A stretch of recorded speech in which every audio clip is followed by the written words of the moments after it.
O meu nome é Carminda Nunes, nasci aqui na Fajans Vimos, aqui tenho vivido sempre, toda a minha família já era daqui. Tem sido sempre a nossa vivência aqui. Sou Alzira Nunes, nasci também aqui, aqui vivi sempre. A minha família, também faço as palavras da minha irmã, somos daqui, a minha família, meus avós, bisavós e toda essa geração, e continuamos sempre a viver aqui e aqui começámos a trabalhar juntas e até hoje. Espero continuar mais alguns anos. Estudaram cá? Havia cá a escola? Havia, e estamos cá. Na altura fazia-se escola obrigatória, a 4ª classe. Ok. E depois foram estudar mais? Não, infelizmente, porque a gente gostava muito, tanto eu como a minha irmã gostávamos muito de ir estudar, mas não havia possibilidades económicas. A minha mãe era doméstica e o meu pai era agricultor. E o que é que se produzia na altura? Produzia-se de tudo que éramos autossustentáveis. Portanto, tínhamos gado, tínhamos uma vaca que dava leite para casa, meu pai semeava as batatas, tínhamos inhames, tínhamos as hortaliças todas, tínhamos vinha, o meu pai fazia o seu próprio vinho. Só a única coisa que meu pai não fazia, não era pescador, era a única coisa que ele não fazia, tinha de se comprar peixe. Mas, de resto, a gente praticamente tinha tudo o que precisava para nos sustentarmos. Só tínhamos uma vaca. E o meu pai tinha não era aqueles bois grandes, chamavam mais pequeninos para lavrar nas terras. Também porque não havia outras máquinas, os animais para lavrar as terras. E esse peixe vinha de alguém que também Sim, seria pescador? Era daqui, porque havia muitos barcos de pesca. Toda a comunidade, no fundo, era autossustentável. Era. Uns tinham a carne, os outros era um bocadinho isso. As pessoas eram autossustentáveis, porque assim, até uma fajã aqui ao lado, chamam-lhe a Fajã dos Bodes, que tinha muitos pescadores e tinha barcos. E aqui também, na Fajã dos Pimpos. Portanto, isto era um sítio, um lugar muito rico em peixe. As pessoas, quase todas, eram raras as pessoas que não pescassem. Eram barcos de madeira, que chamados os barcos de boca aberta, normais, remos. Depois não havia na altura. Não havia motores. Iam para longe, às vezes, iam para o norte. Viravam a ponta do topo. A remos? A remos.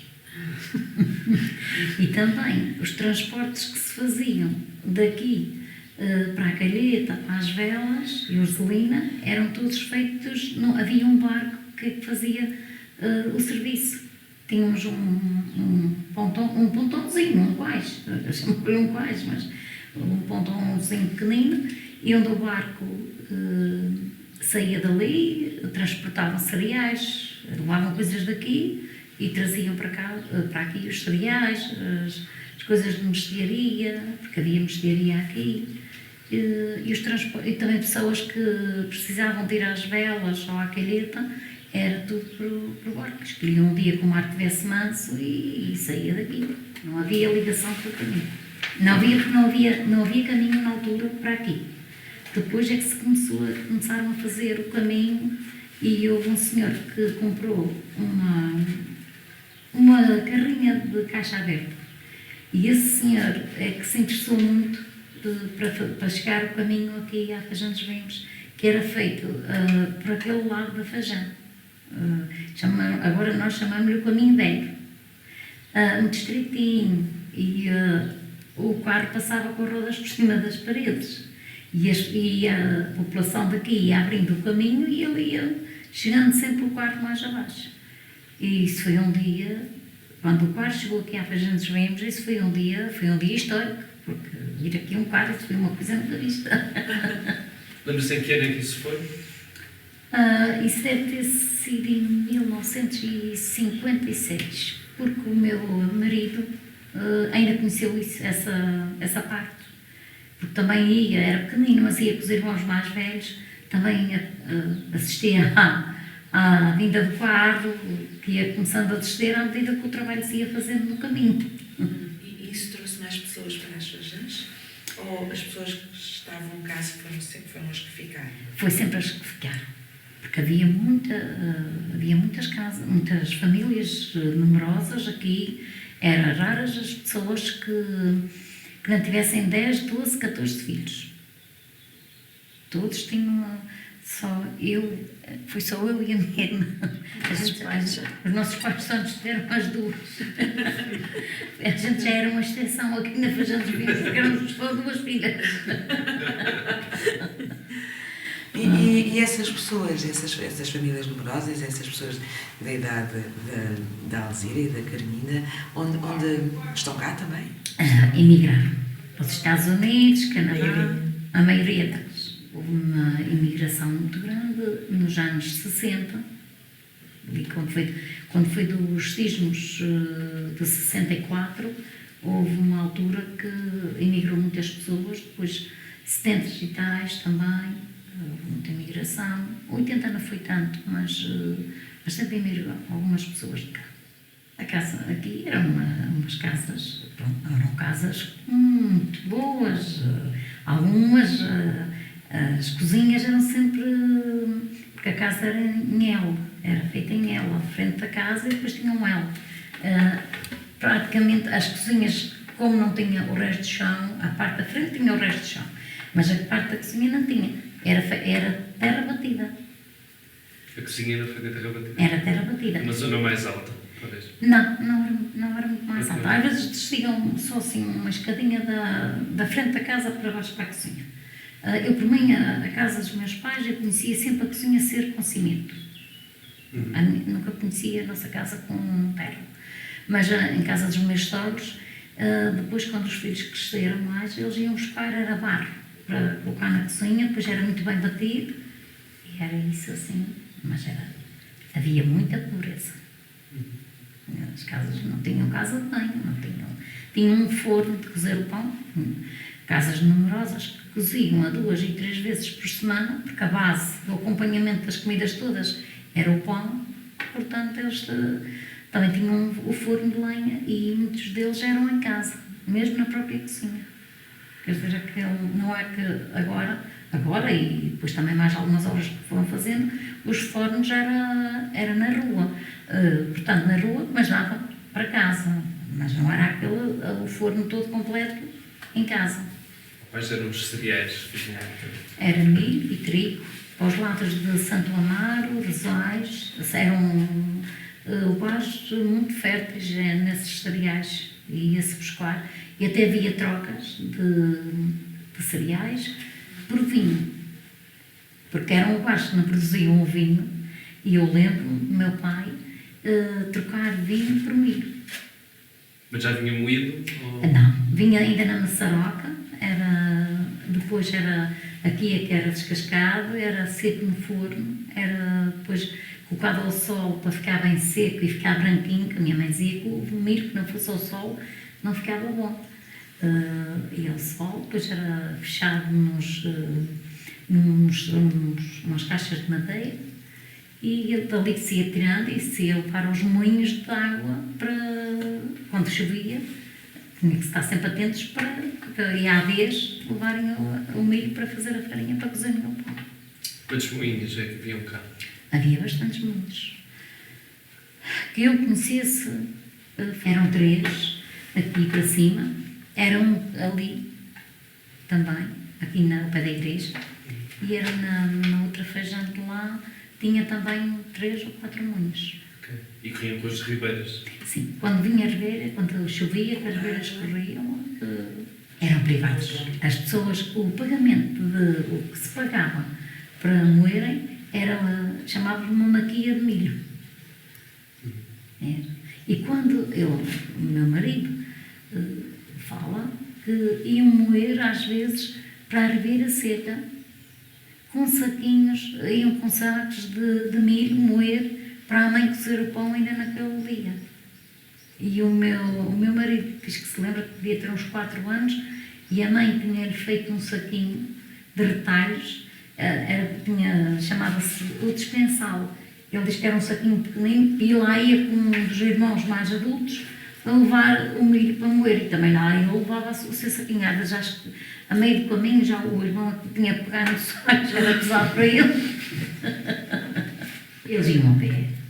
Havia trilhos aqui ou caminho? Eles normalmente iam para um trilho, que se chama aqui o trilho da Fragueira, que era mais perto. E iam moer, esperavam depois para trazer a farinha para trás. Este trilho ia sair ao portão. Okay. E aí já havia estrada? Na altura, sim, já havia estrada, mas também não havia transportes, não havia carros. As pessoas tinham que ir a pé. Havia casas que tinham muito terreno à volta, mas também tinham terrenos afastados. Que era o caso da casa dos meus pais, que tinha um terreno, um quintal bom, mas tinha também terrenos afastados. E todos eles eram cultivados e manhados? Tudo era cultivado, tudo produzia. Até que a rocha, esta rocha, era toda aos decalques. Tudo aos decalques e se semeava milho para os animais, milho também, algumas pessoas semeavam milho para o sustento da casa também. E inhamos aqui nestas rochas também. Isto era tudo cultivado. E era os decalques. As pessoas faziam as pardinhas e faziam um terrenozinho. Depois outra parede, outro terrenozinho. Ainda hoje, se a gente passar em alguns trilhos, ainda encontra isso. A imagem do milho portanto, e também batatas, semeavam batatas. Eu não tenho já a grande imagem disso. Agora, eu lembro, porque eu ia muito aqui para cima, para estas rochas, mais o meu pai e a minha irmã, íamos ajudar a ir buscar a lenha, e ele depois tinha um fio que deitava até o fio chegava à casa. Não era todas as pessoas que tinham esse privilégio, porque o terreno que nós tínhamos na rocha, que era nosso, que de lá é que tirávamos a lenha para usar em casa, eu e mais a minha irmã, bastante novas, a gente ajudava o meu pai a trazer a lenha, o meu pai passava-lhe uma cordinha e depois o meu pai fazia mesmo, porque ele tinha uma maneira de trabalhar ferro, chamava-lhe as chapas, e corria muito bem naqueles fios, e ele deitava os peixes, a gente ajudava, não podia, mas ajudava. A lenha para cozer o pão, para cozinhar, porque não havia um fogão de gás, nem de gás, havia uns fogões, a petróleo chamavam fogão primo, nunca me esqueceu. Eu então conheci muito bem isso. Em casa dos meus avós tinham, e nós parece-me também que chegámos a ter um. A petróleo. A petróleo. Que também chegava aqui por barco. Também, por barco. E a gente ia à mercearia comprar, às vezes, 2 escudos de petróleo, assim. E as luzes em casa, eram todos aqueles candeeiros com petróleo. Havia umas luzes de pressão. Também nós tínhamos uma. Que eram muito clarinhas para aquele tempo. Eram também a petróleo e depois eram acendidas com álcool, mas era preciso dar uma bomba, porque ela depois, quando começava a perder a pressão, começava a apagar-se. Depois tinha de se tornar a dar a bomba mais um bocadinho. Depois aquilo ia andando sempre assim. O dia da matança de porco é que se tinha aquelas luzes, mas pronto, uma casa que só tivesse uma luz daquelas, ia pedir a outras que tivessem luzes também daquelas, para ter mais luzes, para ter a casa mais iluminada. E esse dia da matança do porco, era um dia da aldeia ou era um dia da casa? Era para convidados, mas era uma festa. Reuniam-se a família toda, os amigos todos, pronto, e vivi muito essa altura, essa vivência das matanças dos porcos. Não se dormia aquela noite, que era para chegar ao outro dia, e então tinha vários, era o seguinte, de véspera da matança de porco cozia-se o pão de trigo, pão de milho e a massa cevada, que se chamava os biscoitos. Só que antigamente, já sabe, não coziam aquilo em grande abundância. Aquilo era para comer no dia da matança de porco e no dia da cebola, porque no outro dia chamava-se o dia da cebola, que era apanhar as cebolas, picá-las, cozê-las e deixá-las preparadas para fazer as mostradas no outro dia. E então, a gente queria era comer biscoito. No dia que ele saía de forno quentinho, aquele cheirava, a gente queria era comer biscoito. E a gente às vezes em casa da minha avó também, a avó vai partir um biscoito para a gente comer. Ele dizia não, o senhor padre tem que vir benzê-lo. E não, mas nunca vi o padre vir benzer os biscoitos e elas dizem sempre que tem os biscoitos para benzer. Como é que é isto? Eu nunca vi o padre. E era por causa da gente não comer, porque aquilo era para guardar para no outro dia que se partia, mas aquilo era tudo muito bem dirigido, para chegar até ao outro dia de partir o porco. E era assim. De manhã juntavam-se bem cedinho, os homens, e para matarem o porco. E então, de manhã, antes de irem matar o porco, todas as casas tinham água ardente. Eles iam todos beber. Eu hoje ainda tenho o pratinho de vidro e o copinho onde se bebia água ardente pelas matanças dos porcos. Eu guardei isso, religiosamente, porque eu tenho muita... E eu lembro-me disso. E então estava lá, em cima de uma mesinha, a água ardente e o copinho. Todos bebiam antes de matar o porco. Matavam o porco, às 9 horas era feito, fazia-se café e queijo. Naquela altura era um luxo, o queijo, que não era todas as pessoas que podiam ter abundância de queijo. Mas no dia da matança de porco havia sempre muita abundância de queijo. E era o café com leite, era pão de trigo, pão de milho e o bolo de milho, que era cozido e chamava-se o almoço. E os homens vinham comer. Aí, às 9, 9h30, vinham todos a casa comer. Depois iam acabar de arranjar o porco. Depois, para as 2 horas da tarde, mais ou menos, era o jantar. Chamavam-lhe o jantar. Que era, então, composto por peixe frito e inhames.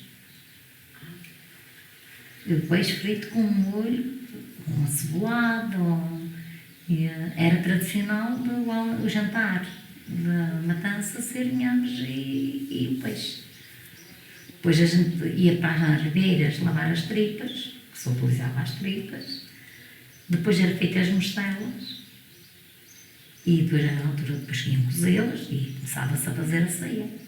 Porque a ceia era composta por feijoada, com aquela carne de porco e galinha com batata rosada.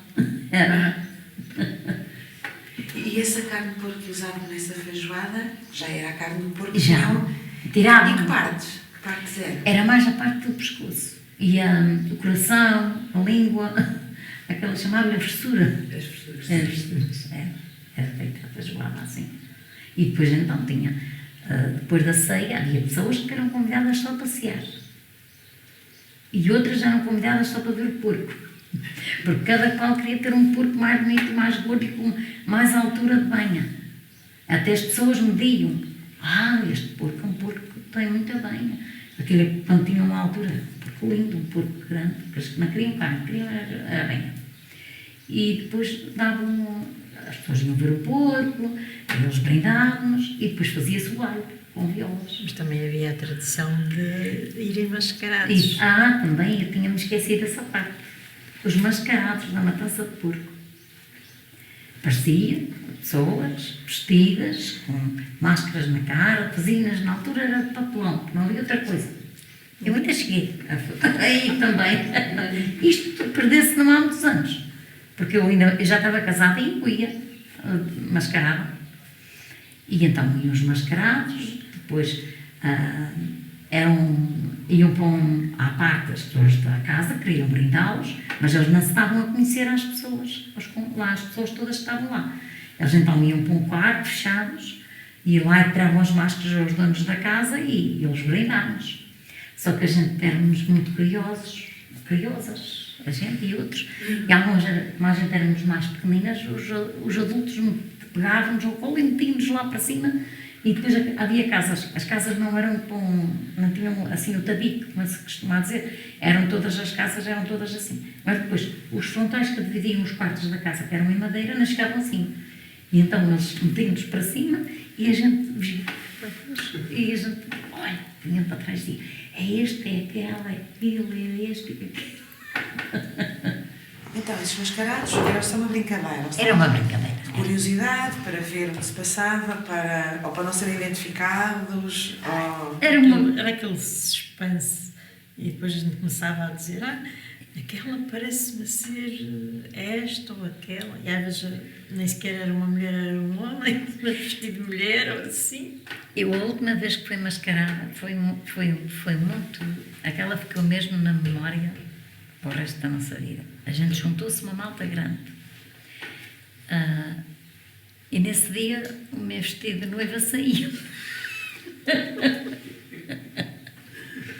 Também já não dava utilidade, já tinha. E então eram 2 homens, um era a noiva e outro era o noivo. E eles iam. E a gente foi a várias casas, tinha os padrinhos, eu acho que era também madrinha ou padrinho. Tu eras padrinho. Eu que era padrinho. Tu eras padrinho. E depois a gente fomos a uma casa, tinham matado um porco, mas havia várias matanças de porco nesse dia. E a gente fomos a uma e a gente dizia, porque este é aqui, porque aquele é aquela, e porque... Depois a gente foi se identificar, fechados num quarto, e mais os donos da casa. Só quando a gente sai para fora, estava um casal americano, estava cá a passar o inverno. E eles também eram muito divertidos. E estavam mais outras pessoas. E a mulher chega ao pé de mim, que ela era muito amiga comigo, e ela diz-me assim, tu és a Alzira, não és? E eu disse, sou. E disse ela, eu vou com vocês. Vocês vão agora para a casa do Geraldo? E eu disse, vamos. E ela disse, vamos já. Então eu vou acompanhar vocês. Eu vou e mais o meu marido, e aí é outro rapaz. Então isso foi mesmo. Foi tão divertido, tão divertido. Ou tentávamos disfarçar a voz. A minha irmã era muito conhecida pelos olhos. As às vezes olhavam assim muito para ela, para os olhos dela. A gente fazia as máscaras de uma caixa de sapatos. A gente fazia-lhe os olhos, fazia-lhe assim o nariz e fazia-lhe uma boca, de maneira que não fosse coisas muito abertas para não se dar. Depois a gente pegava uns elásticos aqui para trás e depois punha um lenço na cabeça, bem assim que tapasse bem assim e assim. E depois vestimos então as roupas assim um bocadinho, às trapalhonas, para dar mais graça. Havia também uma festa que trazia músicos. Que músicos eram esses e como é que isso acontecia? Eram mesmo pessoas de cá. Tocavam viola. Havia alguns que tinham... havia alguma pessoa que tinha acordeão também. Às vezes, e eles... Pronto, eram os tradicionais bailes de rodas, chamarritas. Tocavam modas antigas. Eu lembro-me muito bem da lira, de sapateia, muita coisa assim e aquilo era as pessoas, os homens iam chamar as senhoras para dança, para os bailes de roda e para as chamarritas. Depois, nos últimos anos, já no meio tempo, as pessoas também queriam, mais novos, queriam era danças. E a gente ficava aborrecida, bailes de roda e chamaritas, e eu nem sequer estou com uma dança para a gente ir dançar, porque a gente gostava daquelas danças, a dançar assim aos pares, não era agora a fazer aquelas rodas, e a gente dizia, também não fazem nada para a gente também dançar.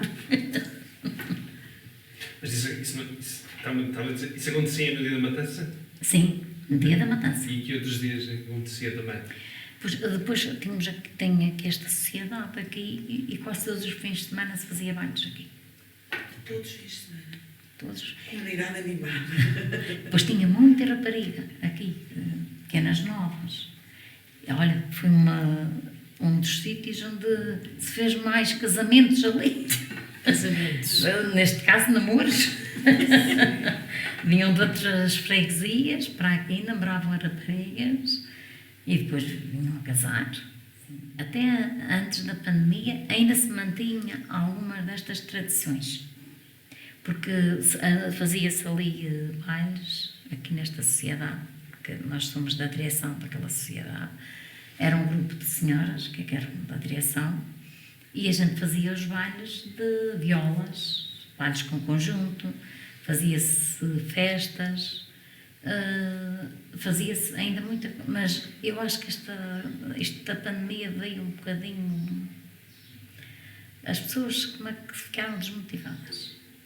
Ali na sociedade nós fazíamos o jantar da matança de porco. Fizemos até 2019. Fizemos a última matança de porco ali na sociedade. Isso, portanto, revertia a favor portanto, da sociedade. A gente fazia aquilo para ganhar dinheiro para a casa. E até 2019 foi o último ano que nós fizemos. E a casa enchia-se de pessoas. A gente fazia as comidas todas tradicionais da matança de porco. Quer dizer, assim, a gente fazia um pouco diferente do que as pessoas faziam na sua casa. Quer dizer, porque só como eu já te referi, que eram os inhames e o peixe, e era a galinha e a feijoada. A gente ali fazia a feijoada, tinha as morcelas, a batata doce assada no forno, o inhame, portanto, o entrecosto, que a gente chamava-lhe os torresmos de cabinho. Fazíamos o molho já disse o molho de fígado.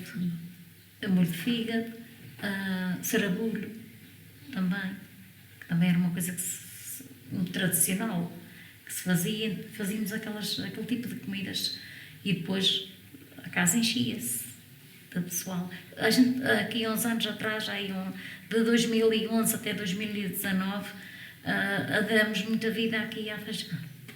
Em termos de festas, de convívios, fizemos uma noite de fados, que foi muito bonita também. Também, quer dizer, havia as pessoas, desde 2019 para cá, como é que perderam um bocadinho de motivação. E também cada vez tem menos pessoal. E sim, e tem cada vez menos E a pessoal. população sempre mais envelhecida. A gente agora estamos a tentar passar à geração vindoura, esta agora que está como quase a minha filha e outras assim, a ver se elas conseguem dar continuidade a estas coisas, porque é importante isto não se deixar perder, mas há muito pouca gente. E a gente tem que, pronto, eu, a minha irmã e umas outras, mais umas senhoras, é preciso cozer o pão, fazer tudo, as coisas caseiras, elas têm que aprender a fazer isso. Quantas pessoas é que ainda estão ligadas a estas dinâmicas tradicionais e essa continuidade? Muito poucas. Nós, neste momento, assim, para as nossas idades, estão 4 pessoas. Mesmo até havia pescadores daqui, da Feijão dos Vinhos, e o meu avô era um deles, que ele não era propriamente pescador, mas ele sempre ia ao peixe, às vezes, e quer dizer, não era assim um profissional, mas eles iam fazer pescar, levavam os barcos para o topo, ficavam lá há umas semanas, e o meu avô é que era o cozinheiro. E eles dormiam, a gente era numa rocha, debaixo de uma rocha, fica ao pé do cais de topo. Lá era onde eles dormiam e cozinhavam. E o meu avô é que ficava em terra a cozinhar. E a salgar o peixe. Lembro-me dele dizer que fazia sopa de peixe. Portanto, eles salgavam o peixe para depois trazerem para casa salgado. Eu não sei até que havia ser peixes bons para salgar. E ele tirava as cabeças, assim, peixe também para isso, não era só as cabeças, e fazia sopa de peixe. Ele dizia que era a sopa melhor que podiam comer. Vinha pessoas da Vila do Topo comer sopa cá abaixo, a esse sítio onde eles cozinhavam, que era abaixo da rocha, vinham comer. Eles convidaram-nos, eles traziam no vinho, bebiam muito caldo com vinho, caldo de peixe com vinho. E acha que começou a notar essa perda de população? Tem a ver com o sismo de 80, tem a ver com... Os sismos de 64. Começou-se a perder mais. Nos anos 50 também começou a haver imigração, mas, portanto, isso aí era já mais por carta de chamada. Isto também foi muita gente para Angola. E também foi uma altura que foi muita gente para Angola, em 50 e 60 também. Algumas pessoas, também algumas famílias grandes para Angola. E depois, em 74, começaram a regressar quando houve aquele problema em Angola e voltaram. Porquê Angola? Mas especificamente que famílias aqui dos Vinhos, Sim. dos Vinhos que iam para Angola? Foram para Angola. Ok. O meu pai chegou a ser convidado para ir para Angola. E o meu pai disse, não, eu não vou deixar aqui a minha família. É porque ele ia à frente. E depois nós aqui íamos, eu mais a minha mãe. Ele disse, não, ele era muito pegado à sua família. Ele disse, não, eu não vou. Eu tenho aqui os meus pais, eu tenho as minhas filhas e a minha mulher, não vou. Eu não... A gente vai... Aí vivemos sempre... Não éramos pessoas ricas em dinheiro, mas vivíamos bem. Nunca nos faltou comida. Está a regressar muita gente. Agora pessoas que estão reformados, arranjaram as suas casas, outros fizeram casas novas e está muita gente a regressar. E não digo que seja, quer dizer, todo o ano. Estão cá no verão, às vezes vêm passar o inverno também, depois vão lá uns tempos à América e depois voltam outra vez. Mas estão agora muito mais ligados. Alguns passavam 30 e 40 anos, não vinham cá. Notaram aqui algum impacto, alguma diferença a partir do 25 de Abril? Mudanças aqui na Vigência? Muitas mudanças. A partir do 25 de Abril houve muitas mudanças. O que é que se recorda? Pronto, uma delas era a liberdade de expressão, porque as pessoas viviam também muito oprimidas porque não se podia falar, não se podia dizer nada, porque até as próprias pessoas, mesmo daqui, mesmo eu estou a falar das pessoas daqui da Fajã, certas pessoas tinham algum poder social, assim mais, aquela pessoa tinha que ser muito, tinham que lhe bater a pala, como se costuma dizer. A partir dali, aquilo deixou de haver aqueles conceitos de não, somos todos iguais. Mas naquela altura sentia-se muito essas coisas assim. Okay. Mas isso foi uma das coisas que veio a partir dali. Acho que as coisas começaram mesmo a melhorar muito mesmo. Que aqui na sociedade havia também esses bailes regionais e bailes de conjunto e isso tudo. E agora, quando se dançava ali, havia regras.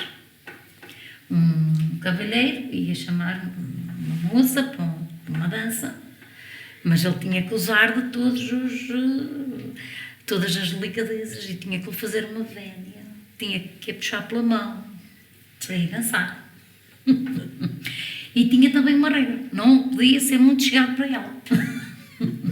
Tinham que dançar, ela punha a mão assim e as mãos assim, e eles lá dançavam desta maneira. Havia essa regra. Havia uma regra que não se podia dizer que não, fosse o rapaz que fosse. E algumas que não queriam, e com aquele porque era mais feio, ou porque era isto, ou porque era aquilo, ou porque estavam com o olho no outro. E não queriam ir. Não havia outro remédio. Não se podia, diziam que era dar uma baixa. O rapaz ia pedir, tinham que ir. Fosse lá quem fosse. E era assim. Depois então as pessoas começaram a... Também havia ainda outra regra, que chamavam-lhe a dançar à moderna. Então, dançar à moderna, o rapaz punha as mãos assim na cintura da mulher e a mulher punha as mãos assim nos ombros e dançava. A direção vinha logo ter com o casal e dizia: por favor. Chegou a ter uma coisa escrita pendurada na parede. É verdade. Um cartaz escrito: por favor, não dançar à moderna. Mas recordo-me disso. Tu recordas-te disso? Tenho vagamente uma ideia, mas recordo-me de ver lá. E isso depois com o 25 de Abril?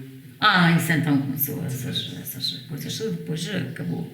E as pessoas começaram a ter mais, serem mais, conviverem melhor e falarem, já não terem aquele medo de falar, porque as pessoas não podiam criticar nada.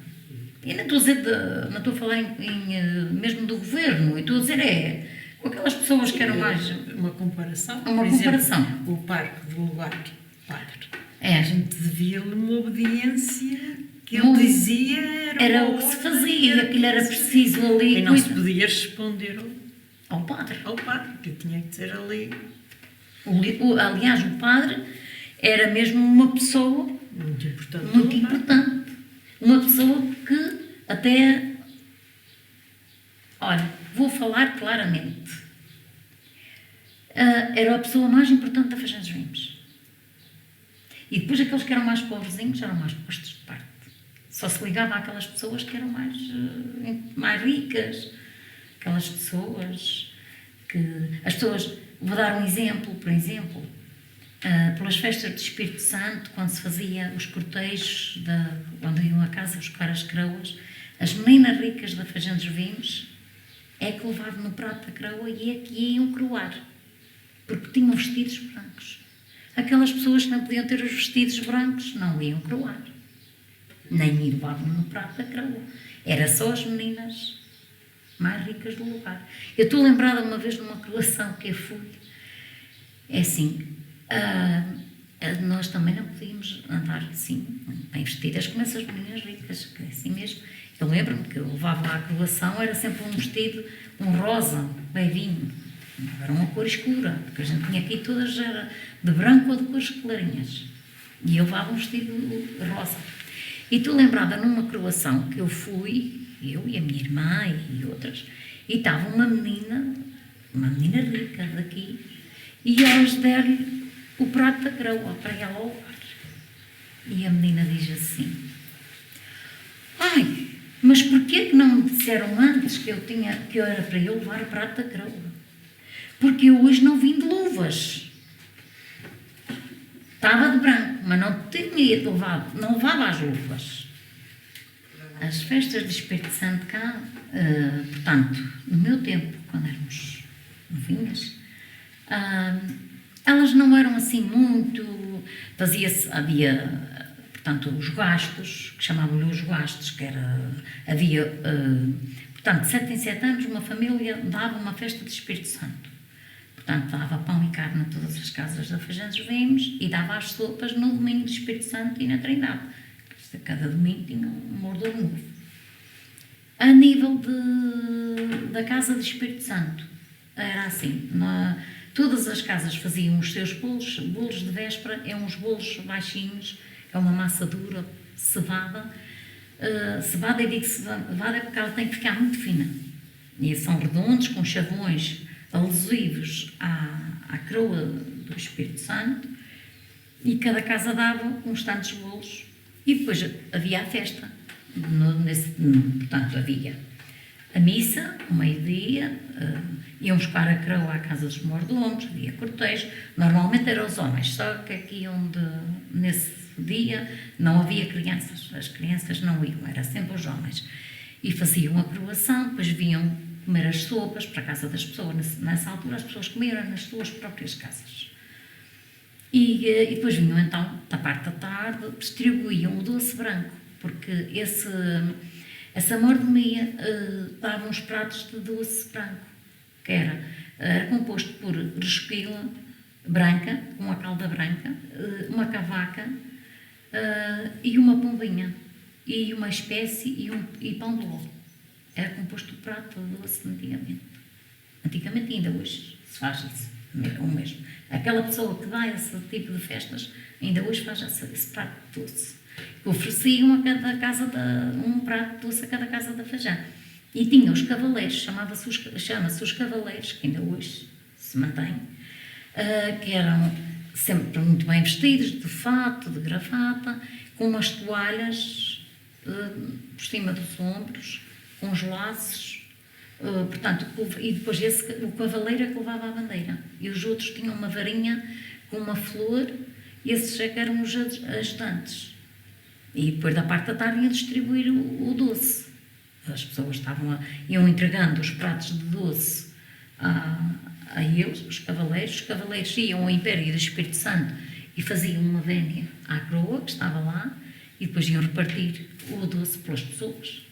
E depois já andavam ali a passear, lá ao pé da igreja, mais ou menos ao pé da igreja. Depois, isto veio a tomar outras portanto, outra forma que foi de... Começaram a fazer festa no sábado. Então, o que é que fazia? Cozia-se os bolos, esses tais bolos de véspera, como eu disse, na quinta-feira. Na sexta-feira cozia-se os bolos de milho, pão de milho, e às vezes ainda pão da mesa.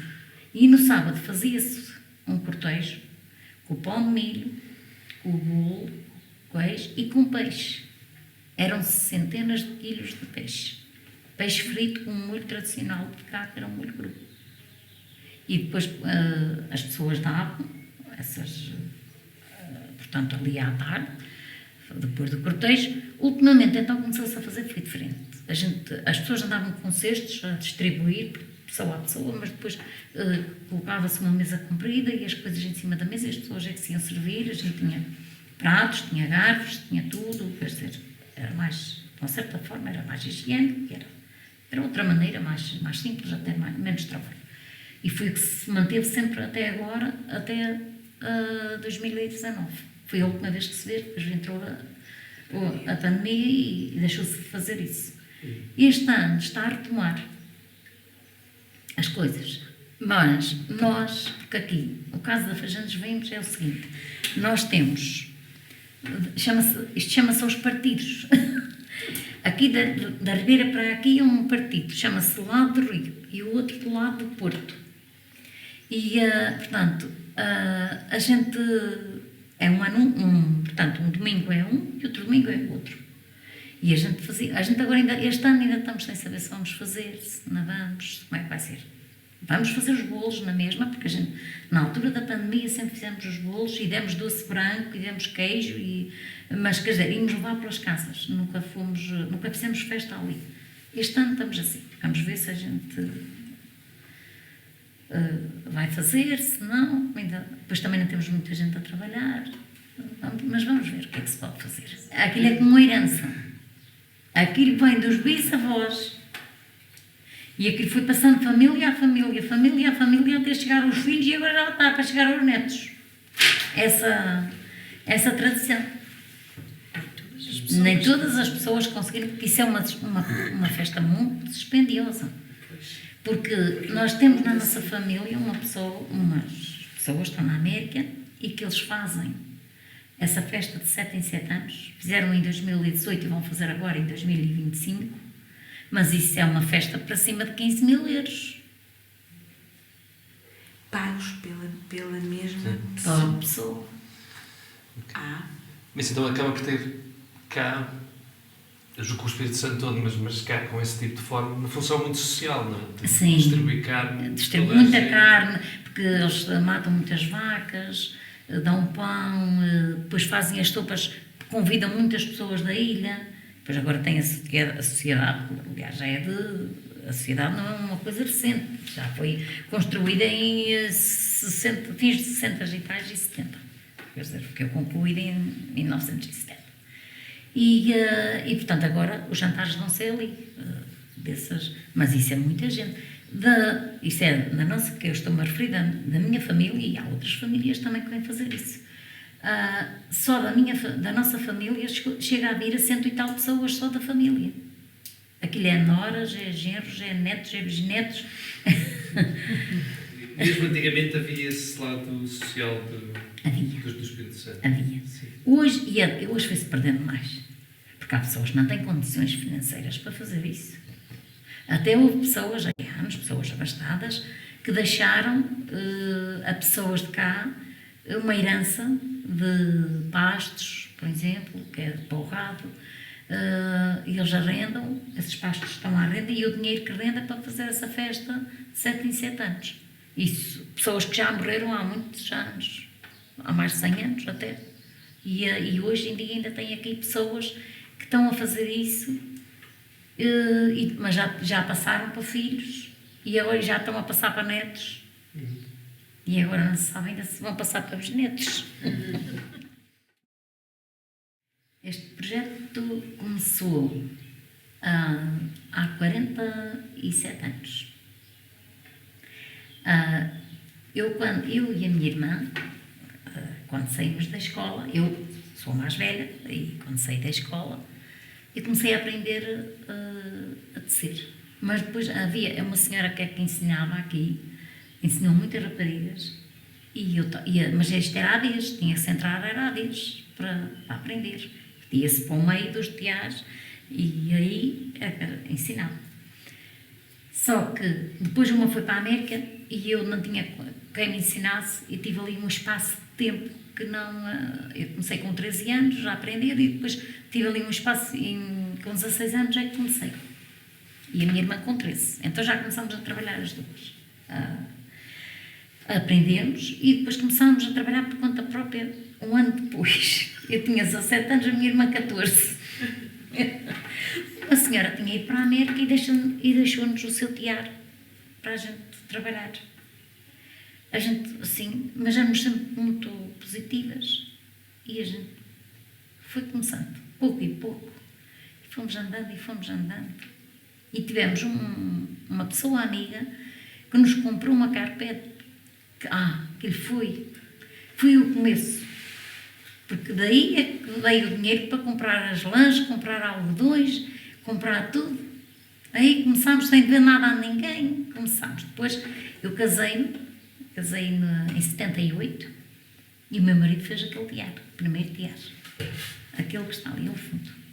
E daí a gente começou então a trabalhar já no nosso próprio teatro. E depois o meu marido foi fazendo, depois a seguir fez aquele tear, este grande, porque a gente tem teares com medidas diferentes, tudo com medidas diferentes. E a gente começámos trabalhávamos as duas, ainda chegámos a ter algumas empregadas, mas depois foram para a América, ensinámos ainda várias raparigas, mas elas foram para a América e a gente ficámos sozinhas. E vamos continuando sozinhas também e vamos dar continuidade a isto, quando pudermos. Porque isto já para nós é uma... a gente não vive sem isto, que é assim mesmo. A altura da pandemia, para nós, as pessoas se estressaram muito e estavam... Para nós, não. Para nós, continuamos sempre a trabalhar aqui, nosso dia-a-dia, com a nossa cabecinha ocupada, felizes da vida. Pronto, a gente sabia o que é que se estava a passar fora, mas a atividade principal foi sempre aqui o artesanato. Não, a gente não está a vender em lojas. A gente tem clientes que nos contatam a pedir encomendas. Sim, também agora com as redes sociais é sempre mais fácil. Porque esta é uma peça que nos encomendaram para ir para Lisboa e é feita neste teatro, porque a pessoa pediu com esta medida, porque a gente trabalha duas em cada teatro. Aqui é só uma. Mas como tivemos uma encomenda aqui, agora a minha irmã fica aqui a trabalhar e eu vou trabalhar ali para um teatro mais pequenino que tem ali. Quanto tempo é que demora a fazer um tapete? Mais ou menos uns 8 dias, 2 pessoas, trabalhar 12 horas por dia. 12. O nosso horário é das 8 da manhã. Não há, nós aqui, e já a minha irmã, pronto, eu moro aqui ou lá, a minha irmã mora na sua casa, aqui para cima, e também às vezes está na Ribeira Seca, numa casa que tem, mas às 8 horas já está-se a deitar a chave à porta, entrar para dentro, para aqui. E depois sai-se a 8 horas, mais ou menos. A gente agora, este inverno, a gente saiu às 7 da tarde, começámos a sair às 7, diminuímos 1 hora.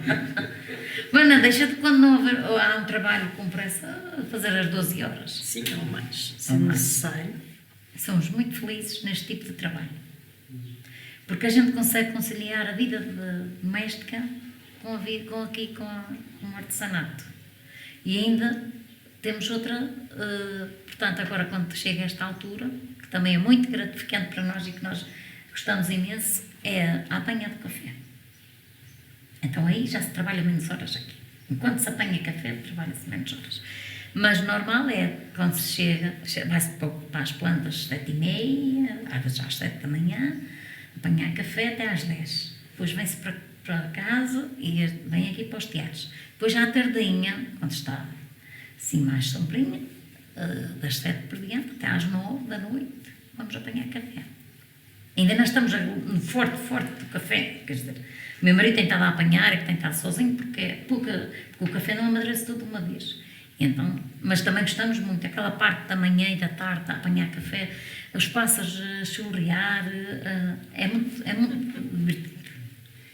É agora de maio, o mês de agosto. Todas as casas tinham tiara? Ou como é que... Sim, quase todas tinham, faziam, portanto, coziam tudo para a sua casa, porque também nós viemos de geração de os nossos avós e bisavós também dizia, a minha bisavó e avó também dizia, que aquela peça que nós temos ali, antiga, foi feita pela nossa bisavó. E elas usavam os tiares tudo para casa. Elas faziam os lençóis, elas faziam o pano para os colchões, que os colchões eram feitos, portanto, o interior era de casca de milho, mas elas faziam os tecidos para fazer os colchões, os lençóis, os cobertores, depois as colchas eram estas colchas coloridas, que dava mais vida a uma casa, porque as casas antigamente também eram pobres, não eram assim umas casas, e as colchas normalmente eram muito coloridas para dar assim um certo realce ao quarto de cama do casal, todos tinham a sua colcha. E faziam tudo, eram as toalhas para os lava-mãos de ferro, costumavam a ter, também teciam isso, teciam os cobertores que chamava-se os abafos, para abafar a massa quando levedava para cozer o pão, assim as peças mais pequeninas. Faziam as toalhas de mesa também. É o que nós hoje continuamos a fazer, mas só com medidas diferentes, porque tivemos que adaptar a coisas, portanto, mais a paninhos individuais, paninhos de tabuleiro. Como é o caso dos nossos paninhos de tabuleiro, a minha avó fazia quadrados grandes para abafar o cesto que iam levar a comida ao campo, aos homens que iam trabalhar, que normalmente eles não vinham a casa a comer. As mulheres é que iam levar a comida. E havia sempre aquela de terem a sua toalhinha, cada qual queria ter a sua toalhinha mais bonita para levar no cesto. Está aqui a falar, parece-me, de vários materiais: algodão, linho, lã. Sim. De onde vinham esses materiais? Eram todos da terra, na altura. Tudo aqui. Era linho, era lã.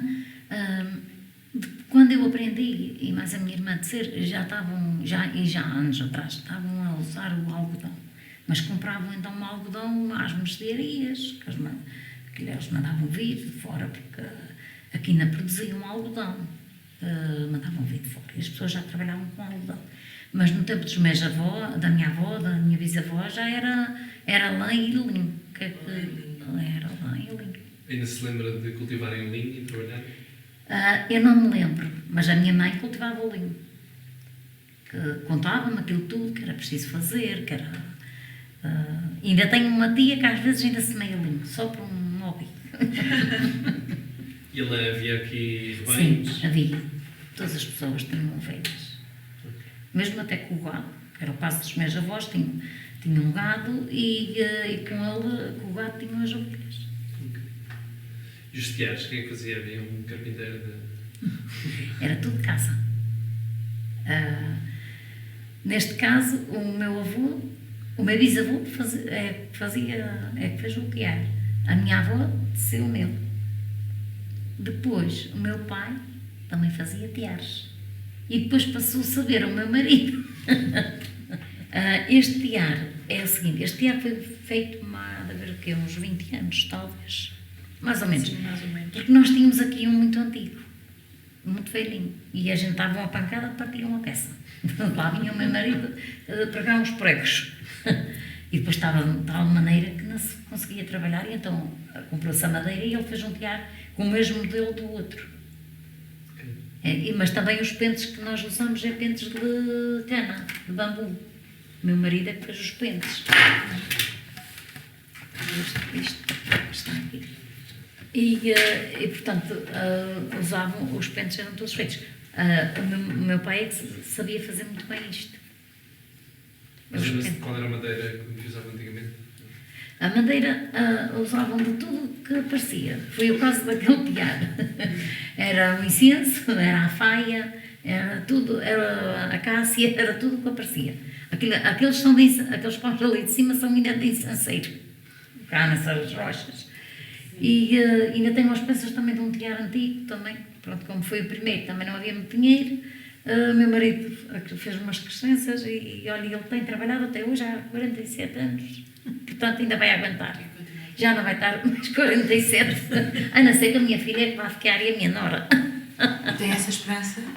Que a sua filha Eu tenho esperanças. A minha filha depois que vai vir Ela agora, pois ela tem uma empresa de turismo, porque ela tirou o seu curso e tem uma empresa de turismo e às vezes não tem tempo, mas sabe tudo, os pormenores todos e é uma pessoa que sabe explicar. Se eu não estiver em casa não tem problema nenhum, ela sabe explicar e falar como eu sei explicar aquilo que se faz. Ela sabe isso, sabe as técnicas todas. Sabe a origem porque é que se chama Fajã dos Vimes? É porque havia muitos vimieiros aqui e era conhecido como a Fajã dos Vimes. É uma pena que isso se esteja a perder, porque as pessoas não têm tratado os vimieiros, eles estão enormes, árvores enormes, tinham que ter sido cortados e podados. E até o meu marido disse que ia ajudar, porque o meu marido sabe fazer isso, sabe podar. E todas as pessoas aqui na Fajã dos Vimes que tinham um bocadinho chamam-lhe de rio, que é um terreno de água para os inhames, para cultivarem os inhames, tinham os vimieiros, tinham uma planta ou duas de vimieiro para fazerem os cestos. O meu pai fazia os cestos. O meu marido também, e ainda ensinou o meu filho. Pequenino, ele fez um cestinho de asa, o pai ensinou, e ele hoje, o meu marido, guarda esse cesto numa adega ali à frente.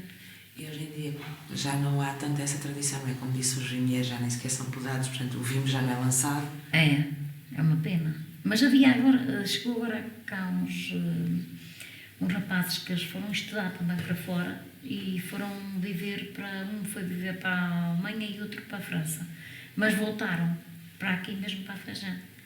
E eles estão interessados em dar continuidade, porque é uma coisa que eu louvo, que eles fizeram, foi que o pai deles faleceu, de repente, era um agricultor, onde produziam tudo o que era de terra, tudo, à vida dele, fazia isso da sua vida. E os filhos vieram dar continuidade ao trabalho do pai. E tem esperança também, então, que eles retomem esta atividade? Tenho esperança. E estas atividades tradicionais de produção deste tipo de artesanato, acha que te atraem, é importante para o turismo? Tem alguma... Atrai muito turismo. Tem conhecimento da existência deste tipo de artesanato e as pessoas vêm propositadamente? Bem propositadamente. Bem, sim, senhor. O vosso mercado, digamos assim, tem crescido? Tem crescido. A gente tem notado. Nos últimos anos tem tido. Sempre uma subida do mercado. Qual a importância para as pessoas, para estes territórios serem reserva da biosfera, não é? Que, no fundo, liga estas tradições todas com a natureza e a conservação da natureza para esta... qual a importância para vocês? Para vocês isso tem significado? Tem. Porque eu acho que isto que é uma... Portanto, é para manter tudo mais original possível. Para não se começar a fazer como noutros sítios, já se... Foi muito mais do turismo, as pessoas acho que deixaram de ter muito cuidado com a natureza. Eu acho que a nossa ilha ainda está ainda muito natural. Isso para vocês é importante, não é? Muito importante. A gente gosta de turismo, mas Sim. ter o turismo, mas deixar de depois começarem a construir aqueles grandes edifícios como já se tem visto noutros lugares, para aqui não faz sentido. As pessoas, mas ainda não estão assim, ainda muito mentalizadas, também não tem sido assim muito divulgado que a gente faz parte da reserva da biosfera. Mas isto vai começar depois as pessoas... ter outro impacto. Outro impacto, vai ter. O Arvoredo cresceu mais, isso é verdade. Há sítios que fazia-se, portanto, ia-se cultivar coisas a sítios que agora já não se vai, porque ficaram perdidos. Digo perdidos porque encheram de árvores, e já, portanto, isso é de pessoas que foram para a América, depois Há deixaram. menos mão de obra Há nesse menos. aspecto. O que nós notamos mais na paisagem é que foi o abandono das terras, mas que ainda é um dos sítios daqui da ilha que estão ainda, mesmo no turismo, nota que é um dos sítios que se vê mais arranjadinho, a cultivar-se mais coisas, isso nota-se que há outros sítios muito piores do que este. Qual é a população de 60 e poucas pessoas. E todos empenhados em ter a terra. Sabe que já teve aqui 600 e tal pessoas. E tinha menos casas. As famílias eram mais numerosas. E as famílias eram mais numerosas. Porque em termos de casas caídas, tem poucas, não tem assim muitas casas que estão abandonadas. Não há muitas casas abandonadas. Há algumas, mas não é muitas.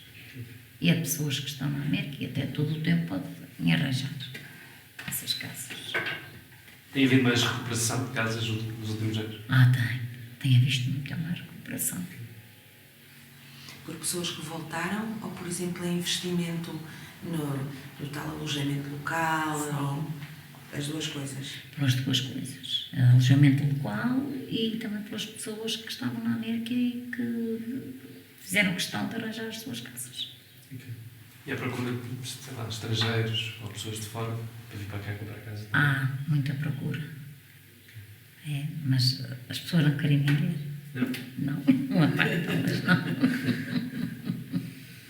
Não, uma parte delas não. É mesmo não. Não há. Okay. Há mais procura que oferta? Não. Mas é muito raro ver-se uma casa à venda aqui. O que é que significa para vocês viver na Fazenda dos Vinhos e em São Jorge? Significa muito. Não conseguimos. Eu não consigo explicar. Porque é assim, a pessoa sai, não é? Vai a outro sítio qualquer, mas passado 2 semanas está-me a voltar. Não se pode viver sem este mar, o Pico e o nosso vizinho, levantar de manhã e ir a uma janela e ver este mar lindo, ver o Pico, olhar para cima, ver esta vegetação tão verde. Eu já saí daqui, por isso eu posso falar, porque eu acho que sem nós conhecermos outras coisas, a gente depois dá mais valor àquilo que temos. Portanto, a gente viaja um bocadinho e a gente tem conhecimento de outros sítios, de como é que são e tudo. E quando a gente chega aqui, a gente diz, bem, nós aqui é que estamos bem. Isto aqui é que é muito bom viver aqui. E depois não nos falta nada. Não é como há anos, depois havia as dificuldades, como eu já mencionei, nos transportes. Hoje estamos felizes. A gente vive felizes aqui. Porque a gente, todos têm carro, seu carro. A gente quer ir à outra ponta da ilha, vai. É só pensar, encaminhar e vai. Quer ir ao Pico, quer ir ao Faial. Olha, amanhã talvez ia ao Faial ou ia ao Pico. Vou saber se consigo arranjar lugar para levar o carro. Olha, marcamos a passagem, levamos o carro, vamos para o Faial. Passamos o dia no Faial, podemos estar lá. Outro dia, olha, se calhar a gente ia ao Pico, agora está o dia. Vamos ver se está bom tempo, a gente vai. Vai estar bom tempo, então vamos meter o carro no barco e vamos. Por isso isto é muito diferente do que era antigamente, completamente. O meu filho fez o liceu no Faial. Ele foi para o Faial em 99. E ele fazia, para vir para São Jorge, e era só nas férias de Natal, nas férias de Carnaval e da Páscoa, e depois no verão. Como estava na universidade em Lisboa, ele vinha tanta vez a casa como vinha quando estava em Lisboa. E fazia o seguinte, e tinha que fazer o seguinte, vinha do Faial para a Terceira de avião, e às vezes estava todo o dia na Terceira e vinha à tarde para São Jorge. E às vezes chegou a vir para o Pico. E às vezes chegou a vir para o Pico na lancha, E depois do Pico para a Terceira, e da Terceira para São Jorge, também da mesma maneira. Chegou a fazer isso. Por isso, quer dizer, não havia muitas condições, era tudo de avião. Por isso, quer dizer, depois dele ir para a Universidade, para Lisboa, a gente não achou nada de normal, porque ele vinha do Faial para cá.